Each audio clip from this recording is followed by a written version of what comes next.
RSS இயக்கம் அதிமுகவை வழிநடத்துவதில் என்ன தவறு அப்படின்னு யார் கேட்குறது? எல்முருகன் கேட்குறாரு. நான் என்ன கேட்குறேன், எந்த இடத்துக்கு வந்து நிற்பீங்க அப்படின்னு நாங்கள் கடந்த காலம் பேசுகிறது தான் இன்றைக்கி நடந்திருக்கு. இங்கே தான் வந்து நிற்பீங்க, இன்னும் தேர்தலுக்கு சில நாட்களுக்கு முன்னாடி எப்படிலாம் பேச போகிறீங்கன்னு பார்ப்போம்.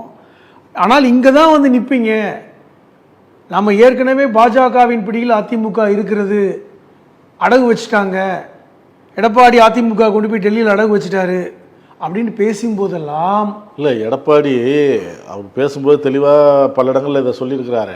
தேர்தலுக்காக வெற்றி வியூகம் அமைப்பதற்காக வைக்கப்பட்டது தான் கூட்டணி, அதிமுகவின் கொள்கை வேற. எடப்பாடியுடைய பேச்சு எல்லாமே புலம்பலுங்க, அவர் புலம்புறார். அவர் பேச்சை ஸ்டேட்மெண்ட்டாகவே இப்போ எடுத்துக்க முடியல.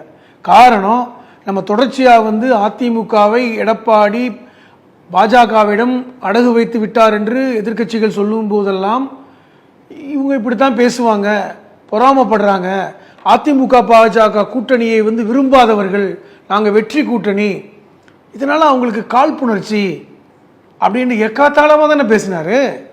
இன்னைக்கு வந்து எல்முருகன் சாதாரணமான ஆள் இல்லை, ஒன்றிய அமைச்சர், பாஜகவுடைய முன்னாள் மாநில தலைவர், பாஜகவில் முக்கியமான ஒரு தலைவர்கள் ஒருவர். அவர் சொல்றாரு, ஆர்எஸ்எஸ் அதிமுகவை ஆர்எஸ்எஸ் வழிநடத்துவதில் என்ன தவறு இருக்கிறது அப்படின்னா என்ன அர்த்தம்னா, அதிமுகவை ஆர்எஸ்எஸ் தான் வழிநடத்துகிறது. அது அவங்க சொல்லலாம், அதிமுக சார்பிலேருந்து யாரும் அது மாதிரி சொல்லல. ஏங்க, உங்களை நான் வந்து திருடன்னு சொல்றேன், உங்களை வந்து நான் வந்து முளமாரின்னு சொல்றேன், நீங்க வந்து அயோக்கியன்னு சொல்றேன், அவங்க சொல்றாங்க, நாங்க சொன்னோமான்னு கேட்டா எப்படி அப்படின்னு நீங்க சொல்லுவீங்களா?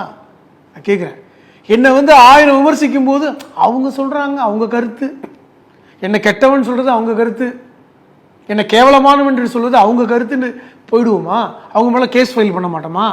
அவங்க மேலே சட்டப்பூர்வமாக நடவடிக்கை எடுக்க மாட்டோமா? ஒரு உதாரணத்துக்கு சொல்கிறேன், ஆர்எஸ்எஸ் பாஜகவுடைய அமைப்பு, அதில் நம்ம மாற்றுக்கிறது இல்லை.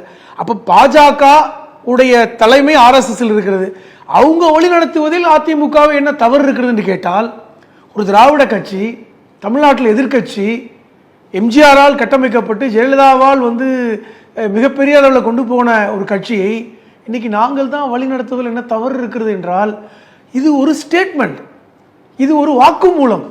எல்முருகன் ஒரு வாக்குமூலத்தை கொடுத்திருக்கிறார், அவர் அறிந்தோ அறியாமலோ ஒரு வாக்குமூலத்தை கொடுத்திருக்கிறார்.